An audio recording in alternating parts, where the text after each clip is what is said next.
The stars around the Caltharian fleet dimmed as Commander Zexthal's ships dropped out of faster-than-light travel. His yellow eyes scanned the bridge displays while his crew worked at their stations. Another star system, another world to conquer. The Caltharian Empire had done this dance 237 times before. Each time ended the same way.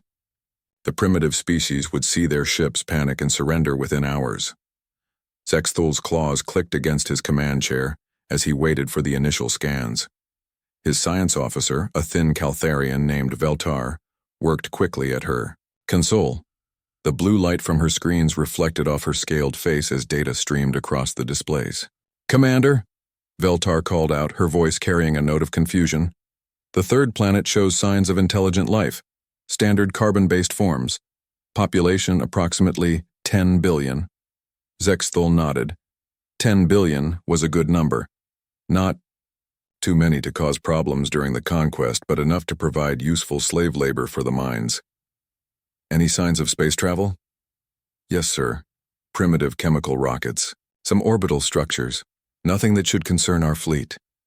The commander smiled, showing rows of sharp teeth. "Excellent. Begin standard conquest protocol. Send the surrender message."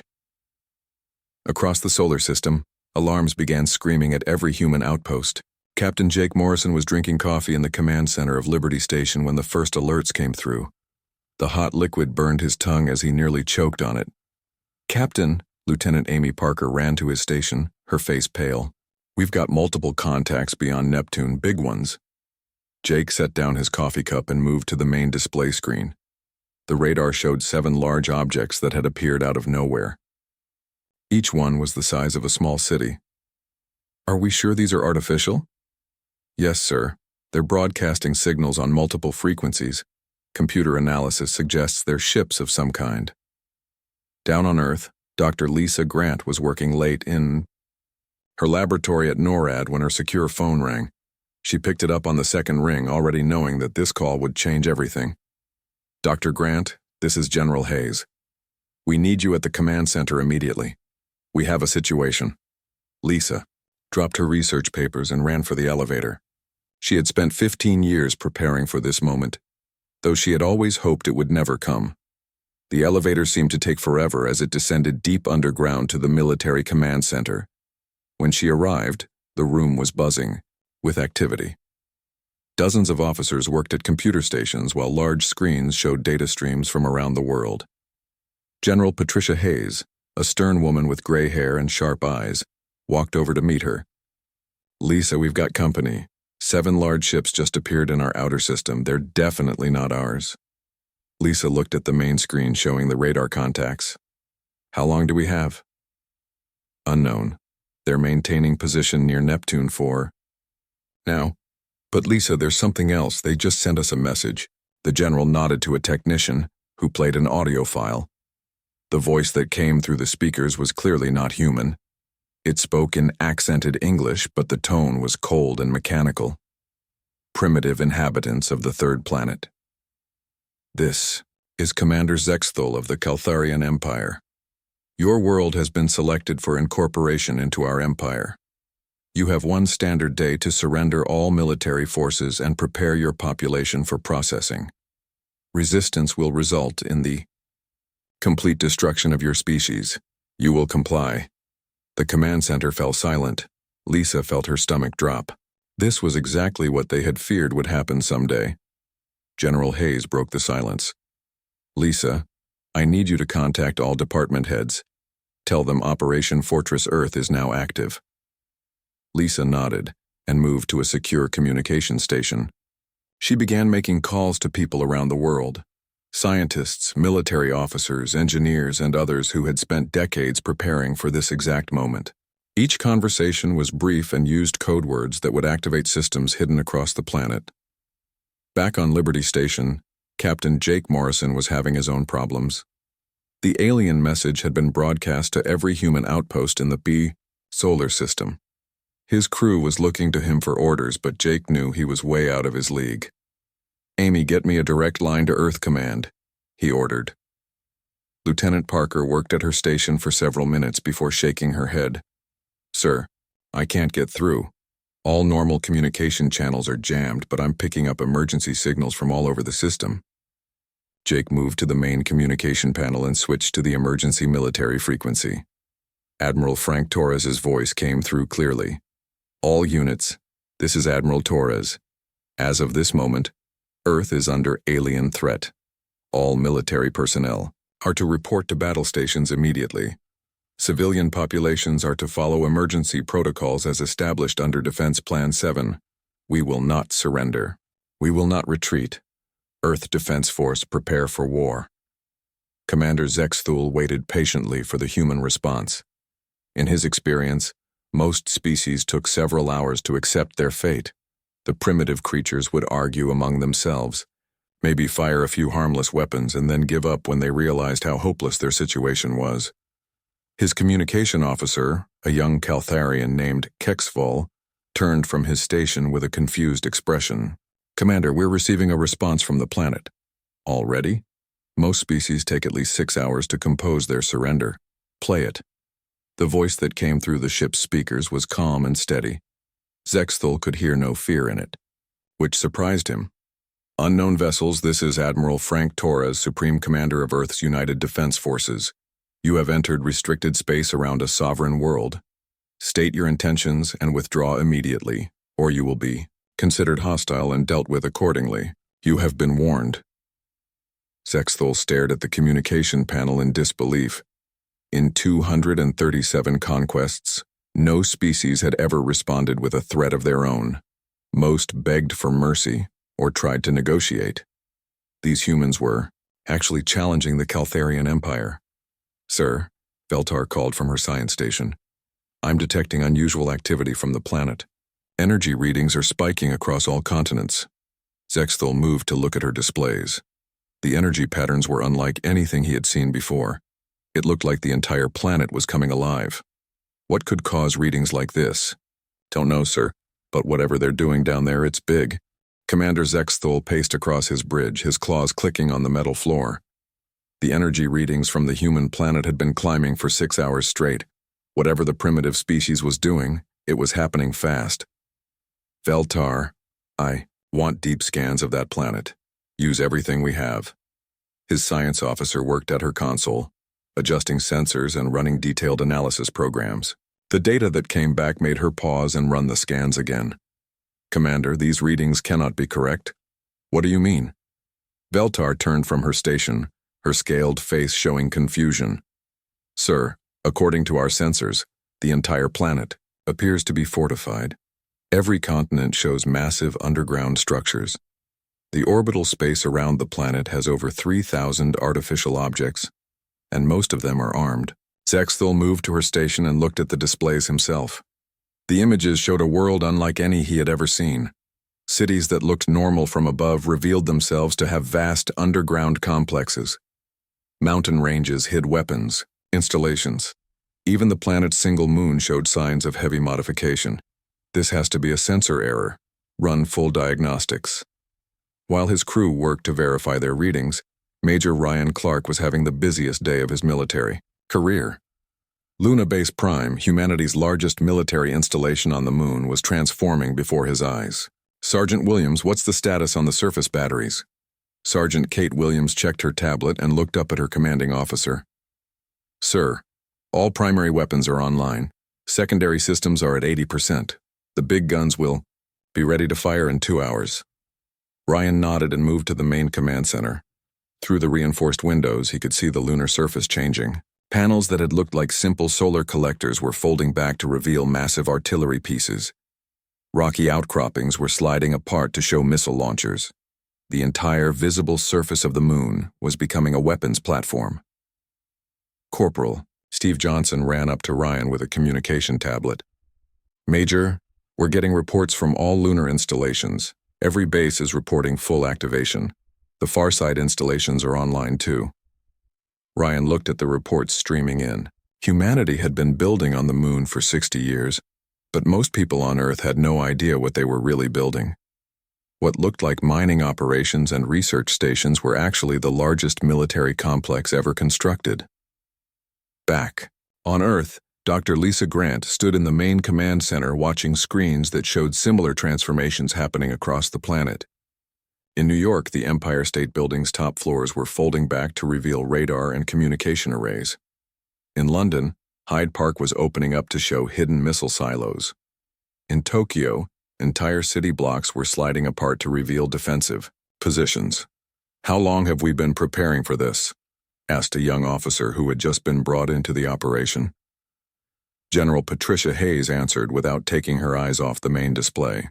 "Since 1947. The day we realized we weren't alone in the universe." The general pointed to different sections of the world map on the main screen. "Every major construction project for the last 75 years has had a dual purpose. The subway systems in major cities are actually underground military bases. Those wind farms everyone loves so much, their communication arrays and sensor networks. Even the interstate highway system was designed to move military equipment quickly. On the Caltharian flagship, Veltar had finished her diagnostics. The sensors were working perfectly. The readings were real. Commander, I've confirmed the scans. This planet has been militarized to an extent I've never seen before. But sir, there's something else." "What now?" "The humans appear to have weaponized their entire solar system. Those objects in the asteroid belt that we thought were mining stations, they're armed. The gas giants' moons show artificial structures. Even some of the smaller planets have installations." Zexthal felt something he had never experienced in 237 conquests: doubt. "How is this possible? Our intelligence reports showed this species only achieved spaceflight recently." His communication officer interrupted their conversation. "Commander, we're receiving multiple transmissions from across the human system. They're coordinating their forces. Let me hear them." The bridge speakers filled with human voices speaking in different languages, but all carrying the same urgent tone. Military commanders were coordinating defensive positions. Scientists were sharing data about the alien ships. Civilian leaders were organizing evacuation procedures for non-essential personnel. Commander Bill Hayes was one of those voices. He stood on the bridge of Mining Platform 7, which was really Combat Station 7, deep in the asteroid belt. His engineer Lucy Chen was working to bring their main weapons online. "Lucy, how long until we can fire?" "2 more minutes, Commander. The fusion reactors are spinning up now." Bill looked out at the other mining platforms scattered throughout the asteroid belt. 23 installations that the aliens thought were simple rock processing facilities.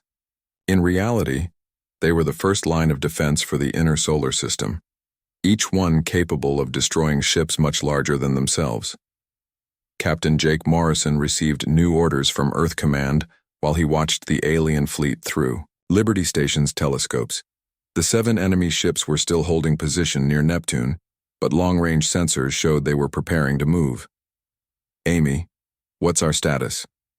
Lieutenant Amy Parker checked her displays.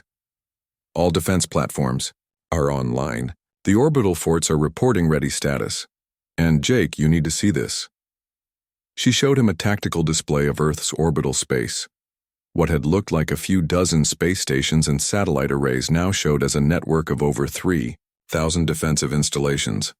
Some were obvious military platforms, but others had been hiding in plain sight as communication satellites, weather stations, and research facilities. "My God," Jake whispered. "We've turned the entire planet into a fortress." Dr. Lisa Grant was coordinating with research facilities around the world when her secure phone rang again. This time it was her colleague at the Deep Space Observatory in Chile. "Lisa, we've got movement. The alien ships are accelerating toward the inner system. How long until they reach us?" "At their current speed, about 18 hours to reach Earth orbit."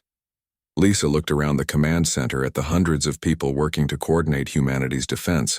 Military officers, scientists, engineers, and civilians who had spent their entire careers preparing for this moment. The secret was finally out. Earth wasn't just another planet with a civilization on it. Earth was a planet that had been converted into the largest military installation in known space. She opened a communication channel to all defensive installations across the solar system. Her voice carried to Luna Base Prime, to the asteroid belt platforms, to the orbital defense stations, and to hidden installations on Mars and the outer planet moons. "All stations, this is Dr. Grant at Earth Command. The enemy is moving, estimated arrival in 18 hours. All defensive systems are to maintain readiness. Remember, we've been preparing for this day for 75 years. Today, we find out if we prepared enough. Commander Zexthul made his decision. Whatever these humans had built, it couldn't match the firepower of a Caltharian battle fleet. He had conquered civilizations with much more advanced technology.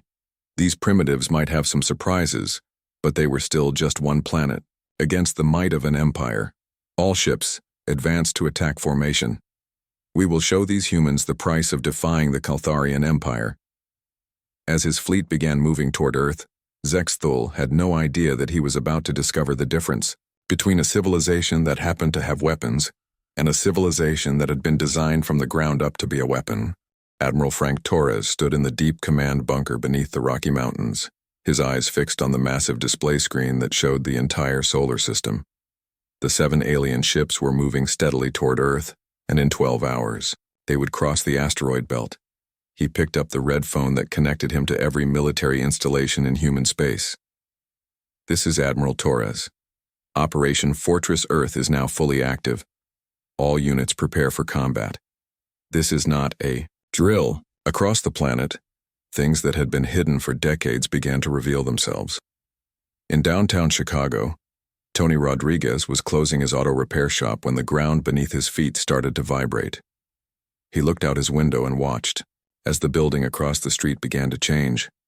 The outer walls folded back like flower petals, showing rows of missile launchers inside. Tony wasn't surprised. He had been waiting for this day for 20 years. Like thousands of other civilians, he had a second job that nobody talked about. He locked his shop and walked to the hidden entrance behind his tool cabinet. The elevator that took him down went much deeper than anyone would expect. 300 feet underground, Tony entered a control room where 30 other people were already working at computer stations. Maria Santos, who taught 3rd grade at the local elementary school, was sitting at a targeting computer. She looked up when Tony walked in. "About time you got here. The aliens will be in range in 10 hours. Tony took his position at a weapons control station. The screen showed him that their underground facility controlled 48 missile sites hidden throughout the city. Every major city on Earth had similar installations, staffed by people who lived normal lives above ground but had trained for this moment their whole careers. Commander Zexthul was beginning to worry. His fleet had been traveling toward the human planet for 6 hours, and the energy readings were still climbing. Worse, his sensors were detecting new contacts throughout the solar system. "Veltar, what are those new contacts near the large asteroid?" His science officer checked her displays and her face went pale. "Commander, those aren't asteroids, they're ships, large ones. They were hiding in the asteroid field." Zexthul looked at the tactical display. 17 new contacts had appeared, each one the size of a Caltharian cruiser. They had been sitting silent in the asteroid belt, disguised as mining equipment. Now they were powering up weapons and moving to intercept his fleet. Commander Bill Hayes watched the alien ships approach on his main screen. Mining Platform 7, along with 16 other hidden warships, had spent 40 years pretending to process asteroids. Now their real purpose was about to be revealed. "Lucy, are the main guns ready?" Engineer Lucy Chen checked her board and nodded. "All weapon systems are online. The fusion torpedo tubes are loaded. We can fire on your command." Bill opened a communication channel to the other hidden ships in the asteroid belt. "All Phoenix Squadron vessels, this is Phoenix 1. Enemy fleet will be in range in 15 minutes, remember. We hit them hard and fast. Make every shot count." The 17 ships that the Caltharians thought were simple mining platforms began to spread out into attack formation. Each one carried enough firepower to destroy a city, and they had been waiting decades to use it. On Luna Base Prime, Major Ryan Clark received the final activation codes from Earth Command. The moon's surface was now completely transformed. What had looked like a barren landscape dotted with research stations was now clearly the largest weapons platform ever built. "Sergeant Williams, status report." Kate Williams looked at her control board where hundreds of lights showed green. "Sir, all primary batteries are online. We have 600 heavy artillery pieces ready to fire. The missile batteries are loaded and tracking targets. Luna Base is ready for combat. Ryan looked through the reinforced windows at the lunar surface. Massive gun barrels pointed toward space. Missile silos were open and ready. The entire visible side of the moon had become a fortress that could fire on anything in Earth's orbital space. Corporal Steve Johnson ran up with another report. Major, the far side installations are reporting ready status 2. Every military base on the moon is active. Ryan nodded. The aliens were about to discover that humans hadn't just militarized their planet.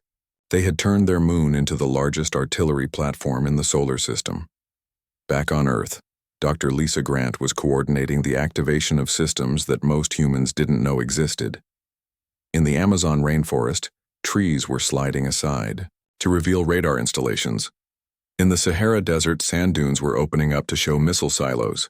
Under the ice in Antarctica, nuclear submarines were surfacing in hidden lakes. General Hayes, we're getting reports from all installations. Operation Fortress Earth is 95% active. General Patricia Hayes looked at the global status board.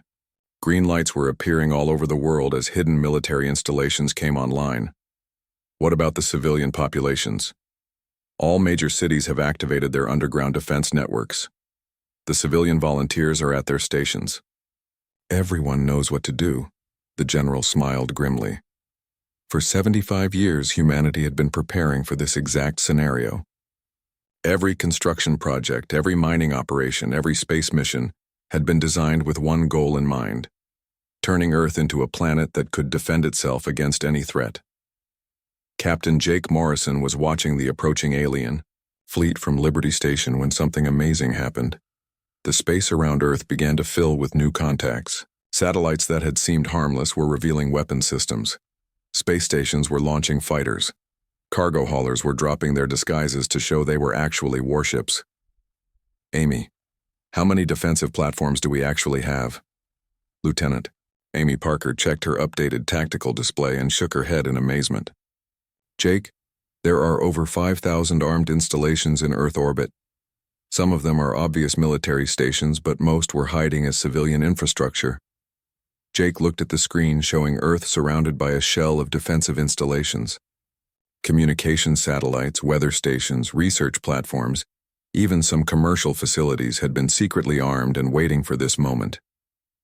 Commander Zexthul was no longer confident about this conquest.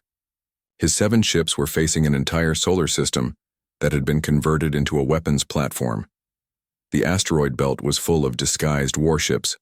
The planet's moon was obviously a fortress, and the space around the planet itself showed thousands of defensive installations. How is this possible? He asked his science officer. Veltar looked up from her station, her voice shaking slightly. Commander, I don't think we're dealing with a normal civilization. This entire system appears to have been designed for war. Every structure, every installation, everything they've built seems to have a military purpose. Zexthul realized he might have made a terrible mistake. In 237 conquests, he had never encountered a species that had militarized their entire civilization. The humans weren't just defending their planet. They had turned their planet, their moon, their asteroid belt, and their orbital space into one massive weapon. His communication officer looked up nervously. Commander, we're receiving another transmission from the humans. Play it. Admiral Frank Torres's voice filled the bridge, calm and steady. Alien fleet, this is your final warning. You are now entering the combat zone around Earth. Turn around and leave our system immediately, or we will open fire. You have 10 minutes to comply. Zexthul looked at his tactical display, his 7 ships against an entire weaponized solar system. For the first time in his military career, he was beginning to understand what fear felt like. Commander Zexthul stared at his tactical display as the 10-minute deadline ticked down. His 7 ships were now deep in the asteroid belt, surrounded by 17 human warships that had been disguised as mining platforms. Behind him, the eye. Route back to Caltharian space was already blocked by more human vessels emerging from hidden positions. Commander, his tactical officer called out, the humans are not bluffing. I'm reading massive energy buildups from all their installations. They're preparing to fire. Zexthul had conquered civilizations across the galaxy, but he had never seen anything like this. Most species begged for mercy or tried to negotiate. These humans had given him exactly 10 minutes and seemed ready to follow through on their threat. "Sir," Beltar announced from her science station, "I'm detecting something else. The humans appear to be broadcasting our location to their entire military network. Every installation in their system knows exactly where we are." The final minute ticked away. Zexthul made his decision. "All ships, evasive maneuvers. Return fire as soon as they attack. We are Caltharian warriors. We do not retreat." Admiral Frank Torres watched the countdown reach 0 from his command bunker. The alien ships had not turned around. They were continuing toward Earth, and that meant war. "All units, this is Admiral Torres. The alien fleet has refused to withdraw. Operation Fortress Earth is now weapons-free. Engage the enemy." The first shots came from the asteroid belt.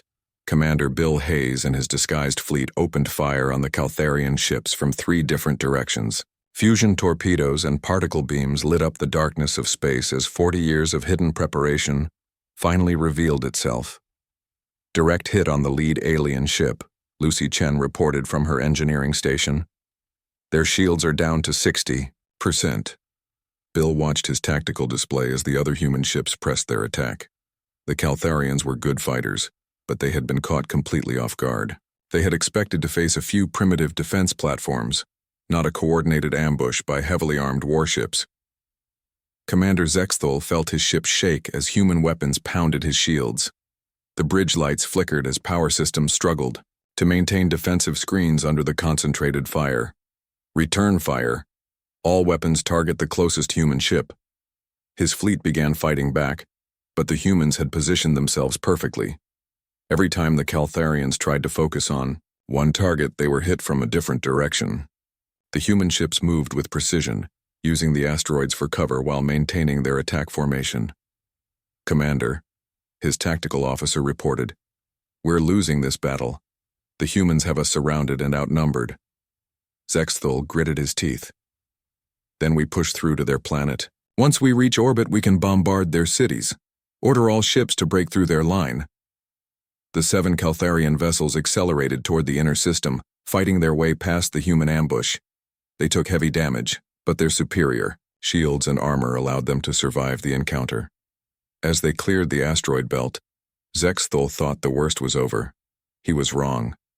Major Ryan Clark received the alert that the alien ships had broken through the first defense line. Luna Base Prime, hundreds of artillery pieces began tracking the approaching enemy fleet. "All batteries acquire targets," Ryan ordered.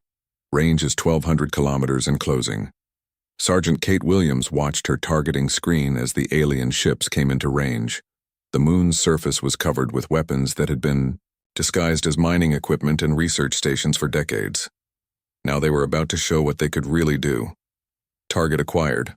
All guns report ready to fire." Fire. The lunar surface erupted in light as 600 heavy artillery pieces fired simultaneously. The concentrated barrage was unlike anything ever attempted in space combat. Instead of fighting ship to ship, the humans were using an entire moon as a weapons platform. Commander Zexthul watched in horror as his tactical display lit up with incoming fire. Hundreds of projectiles and energy beams were converging on his fleet from the human moon. This wasn't a battle anymore. This was an execution. Evasive maneuvers, all power to shields. His ships scattered, trying to avoid the incoming barrage, but there was nowhere to hide. The humans had turned their moon into the largest artillery platform in the galaxy, and it was firing everything it had. The first Caltharian ship exploded when its shields collapsed under the sustained bombardment. The second ship lost power and began drifting helplessly through space. The remaining 5 ships pressed forward, their crews fighting desperately to survive. Captain Jake Morrison watched the battle from Liberty Station as the alien fleet approached Earth orbit. Only 5 of their original 7 ships remained, and all of them were badly damaged, but they were still coming. "Amy, activate the orbital defense grid." Lieutenant Amy Parker began bringing online the 5,000 defensive platforms that surrounded Earth. Each one had been disguised as civilian infrastructure, but now they revealed their true purpose. Communication satellites extended weapon arrays, Research stations opened fire with hidden cannons. Even some commercial space stations began shooting at the approaching aliens. "Jake, look at this," Amy said, pointing to her screen. "The entire orbital shell around Earth is armed. There are weapons platforms everywhere." Jake stared at the tactical display. Earth was surrounded by a complete sphere of defensive installations. No matter which direction the aliens approached from, they would face concentrated fire from hundreds of different positions. Commander Zexthul realized that his fleet was doomed. They were facing an entire planet that had been converted into a fortress. The humans hadn't just built a few military bases. They had militarized their entire civilization. "Sir," Veltar called out from her damaged station, "I'm reading something else. The energy patterns from the planet suggest they have much larger weapons that haven't fired yet." Dr. Lisa Grant was coordinating the orbital battle from her position in the Earth Command Center. The aliens were down to 5 ships, but they were still fighting hard. It was time to show them what humanity had really been building for the past 75 years. "General Hayes, activate the planetary defense grid." General Patricia Hayes entered her authorization codes into the main computer. Across Earth, installations that had been hidden beneath mountains, under cities, and in the depths of the ocean began to power up. These weren't the small weapons that had been firing from orbit. These were the big guns. Planetary defense grid is online. All primary weapons report ready status. Lisa looked at the display showing Earth's surface. Every continent now showed massive weapon installations that had been hidden for decades. The humans had literally turned their entire planet into a fortress, and the aliens were about to discover what that really meant. Tony Rodriguez and Maria Santos watched their screens as the underground facility in Chicago received targeting data from the Planetary Defense Network. Their hidden installation was just one of thousands scattered across Earth's surface, each one capable of striking targets in orbit with devastating precision. "Target acquired," Maria reported from her station. "Alien ship number 3 is in our firing solution." Tony checked his weapons board. The missiles under Chicago were some of the most powerful weapons humanity had ever built. They had been waiting underground for decades, and now it was time to use them. Commander Zexthul saw the new energy readings from the planet's surface and knew his fleet was finished. The humans hadn't just militarized their orbital space and their moon. They had turned their entire planet into a weapon. "All ships," he transmitted on the emergency frequency, "retreat immediately. This is not a conquest. This is a slaughter." But it was too late. The humans had surrounded his fleet, and now they were about to show him why they had spent 75 years preparing for this moment. The planetary defense grid fired all at once.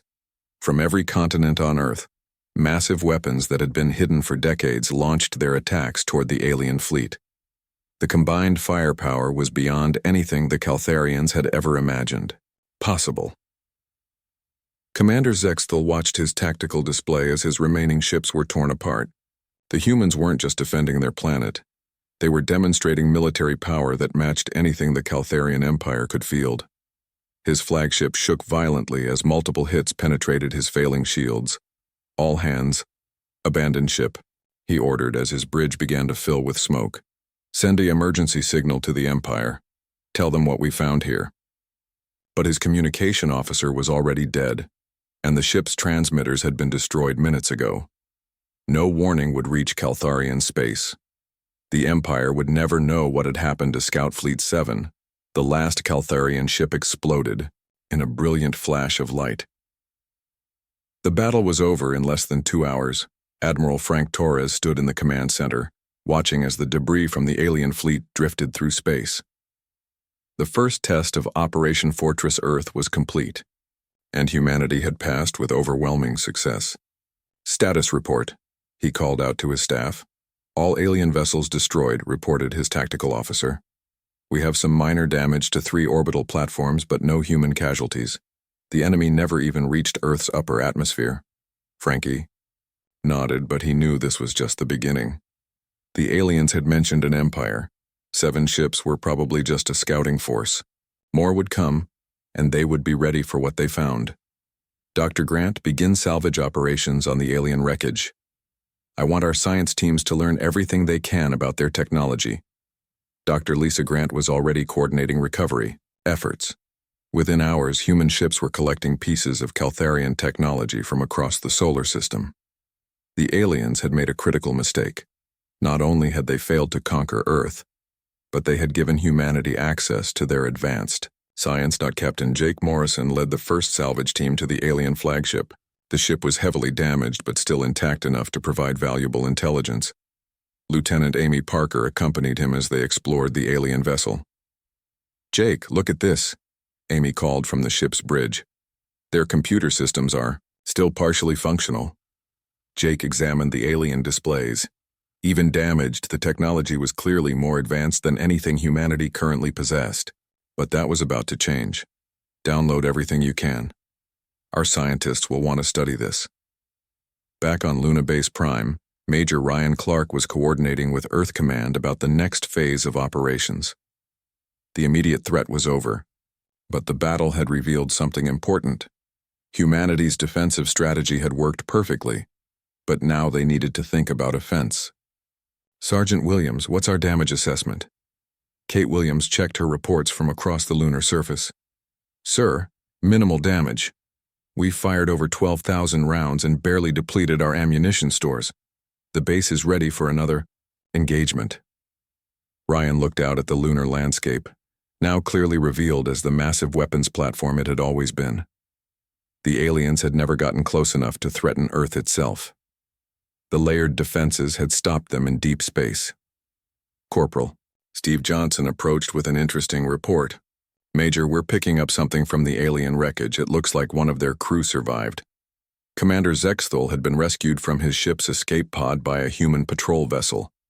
Now he sat in a holding cell on Luna Base Prime, his scaled hands shaking as he tried to understand what had happened to his fleet.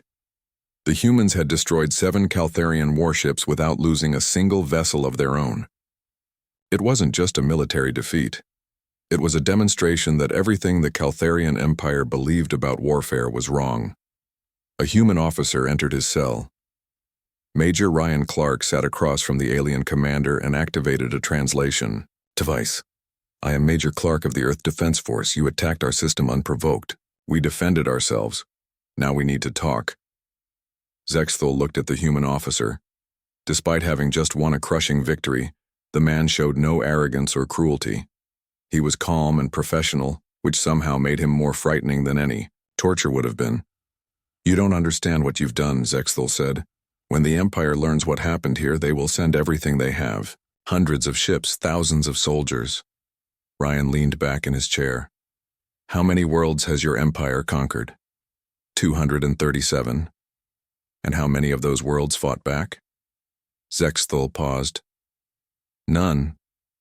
They all surrendered when they saw our fleet. That's your problem. You've been conquering civilizations that were afraid to fight. You found us and were not afraid of anything." Dr. Lisa Grant was analyzing data from the alien computers when she made a discovery that changed everything. The Caltharian Empire wasn't just a military force. It was a collection of conquered species held together by fear. Most of their soldiers weren't even Caltharians. They were slaves forced to fight for their conquerors. "General Hayes, you need to see this," she called across the command center. General Patricia Hayes looked at the data on Lisa's screen. "What am I looking at?" "The alien empire. It's not what we thought. Most of their fleet crews are from species they conquered. The actual Caltharian population is less than 1 billion individuals spread across dozens of worlds." Patricia studied the information carefully. "So they're not a unified military force. They're an empire that depends on keeping their conquered peoples afraid to rebel." "Exactly. And now they've lost an entire scout fleet to a species that not only fought back but won decisively. The implications were enormous.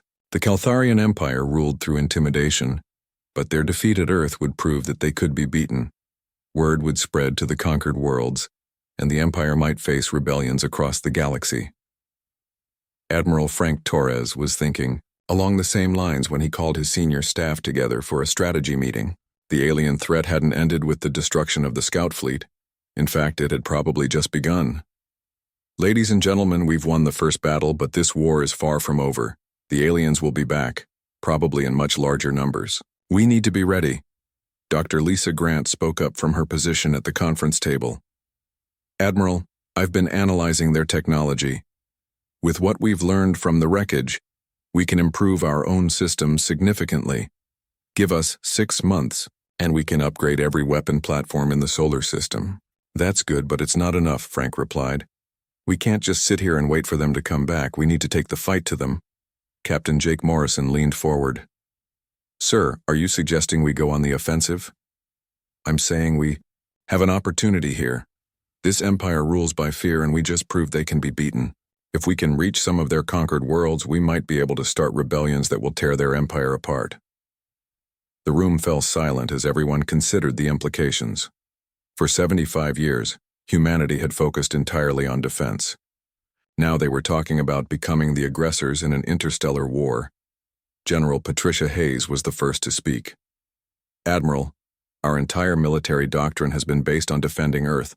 We don't have the ships or the experience for offensive operations. Then we'll build the ships and gain the experience. We have alien technology now, and we have something their empire has never faced before. We have a civilization that was designed for war from the ground up. Dr. Lisa Grant looked around the table at the faces of humanity's military leadership. These people had spent their entire careers preparing to defend Earth against alien invasion. Now they were being asked to become the invaders themselves. There's something else, she said quietly. According to the alien databases, there are over 300 conquered species in their empire. If even half of them rebel when they learn that the Caltharians can be defeated, the empire will collapse. Admiral Torres nodded. Then that's our new mission. We're not just going to defend Earth anymore. We're going to liberate every world the Caltharians have conquered, and we're going to use their own technology to do it. Commander Zexthol, still sitting in his cell on Luna Base, had no idea that the species he had tried to conquer was now planning to destroy his entire empire. The humans had done something no other civilization had ever accomplished. They had turned a defensive victory into the beginning of a galactic revolution. The planet-sized war machine that was Earth was about to become something even more dangerous. It was about to become a force of liberation that would spread across the galaxy, and nothing would ever be the same again. 6 months after the Battle of Earth, the solar system had been transformed again. This time, instead of hiding weapons, humanity was building them openly. Shipyards that had been disguised as asteroid mining operations were now producing warships. At an incredible rate, Admiral Frank Torres stood on the bridge of the Earth Defense Force flagship Liberator, watching construction crews put the finishing touches on humanity's first interstellar battle fleet. 50 ships hung in space around Earth, each one incorporating technology reverse-engineered from the defeated Caltharian vessels. Admiral, Captain Jake Morrison reported from his position as Fleet Tactical Officer. All ships report ready for departure. The fleet is prepared for Operation Breakout. Frank nodded. Operation Breakout was humanity's first offensive mission beyond the solar system. Their target was a Caltharian outpost only 12 light-years away, where intelligence suggested they were holding prisoners from recently conquered worlds. Dr. Lisa Grant approached from her station at the science console. Admiral, we've confirmed the location of 17 conquered species within 50 light-years of Earth. If our plan works, we can reach all of them within 2 years. The plan was simple, but ambitious. Humanity would strike at Caltharian outposts and liberate conquered peoples, teaching them how to fight back against their oppressors. Each successful liberation would weaken the empire and inspire more rebellions. Lieutenant Amy Parker, now serving as communications officer for the fleet, looked up from her station. Sir, we're receiving a transmission from Luna Base. Major, Clark reports that the alien prisoner wants to speak with you. Frank had been expecting this. Commander Zexthol had been cooperating with human intelligence officers, providing detailed information about Caltharian military operations. The alien seemed genuinely horrified by what he had learned about his own empire. Put him through. Zexthol's scaled face appeared on the main screen. Over the past 6 months, the former Caltharian commander had lost much of his imperial arrogance. Learning the truth about the species his empire had conquered had changed him. Admiral Torres, I have received word from my contacts in the outer territories. 3 worlds have already declared independence from the Empire.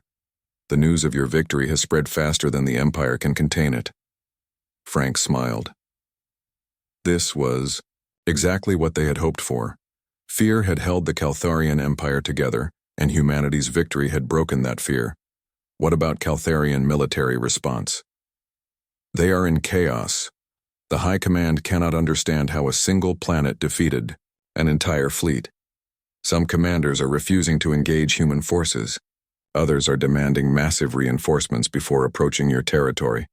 Dr. Lisa Grant leaned forward. "Commander, what about the conquered species? Are they ready to fight?" Zexthul nodded slowly. Many of them never stopped wanting to fight. They simply had no hope of victory. Your success has given them that hope. Back on Earth, the transformation was visible from space. The planet that had once hidden its military capabilities behind civilian facades was now openly displaying its power. Orbital shipyards surrounded the planet like a metal ring. The moon's surface was covered with launch facilities for the new interstellar fleet. Tony Rodriguez was no longer running a secret underground facility. His auto repair shop had been converted into a spacecraft maintenance depot, and he was training former mechanics from around the world to service the new human fleet. "Maria, what's the status on the fighter squadrons?" he called across the hangar. Maria Santos, who had traded her teaching job for a position as a flight instructor, checked her tablet. "We have 200 pilots ready for deployment. Most of them are civilians who trained in secret for decades." The civilian population of Earth had embraced their new role as the galaxy's liberators. People who had spent their entire lives preparing to defend their planet were now preparing to free others. Sergeant Kate Williams, now promoted to lieutenant colonel, was training alien refugees who had escaped from Caltharian prison worlds. The first group of liberated prisoners had arrived on Earth 3 months ago, and they were eager to join the fight against their former captors.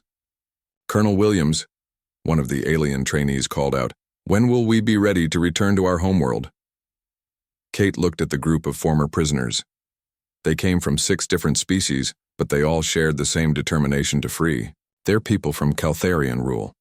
Your training will be complete in 2 weeks. Then you'll join the Liberation Fleet as it heads to the Vegan system. The Vegan system was humanity's second target. Intelligence reports suggested that the Caltharians were using it as a staging area for a potential counterattack against Earth. The liberation of Vega would eliminate that threat while freeing another conquered population. Admiral Frank Torres received the final go-ahead for Operation Breakout from Earth Command. The Liberation Fleet was ready to depart, and the target system had been scouted by fast reconnaissance ships using captured Caltharian stealth technology. "All ships, this is Admiral Torres. Today we begin humanity's first mission beyond our own solar system. We go not as conquerors but as liberators. Our goal is to free every species the Caltharians have enslaved and to show the galaxy that the age of empire is over."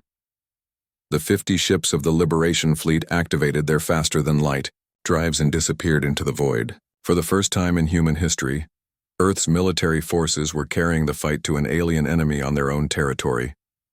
Commander Bill Hayes, now Admiral of the 2nd Liberation Fleet, watched from his command ship as Earth grew smaller in the distance.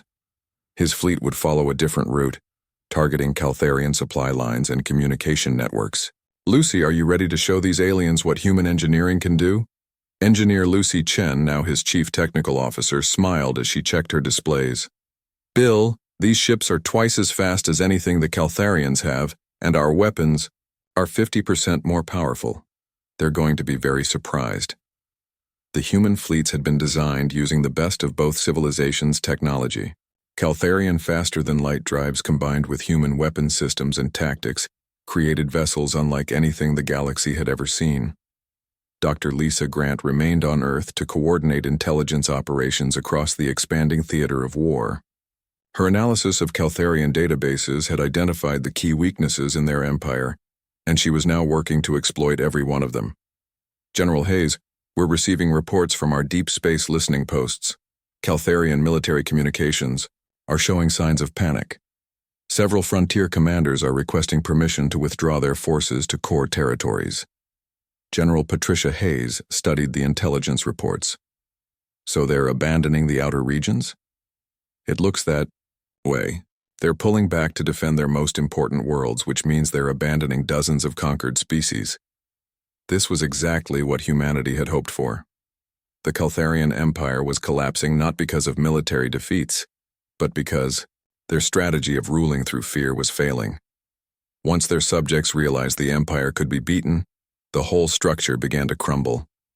Commander Zexthol, now working as an advisor to human forces, provided the final piece of the puzzle. Admiral Torres, I have received intelligence from sources within the Caltharian High Command. They are planning to offer you a treaty. Frank looked up from his tactical displays. What kind of treaty? Complete withdrawal from this region of space.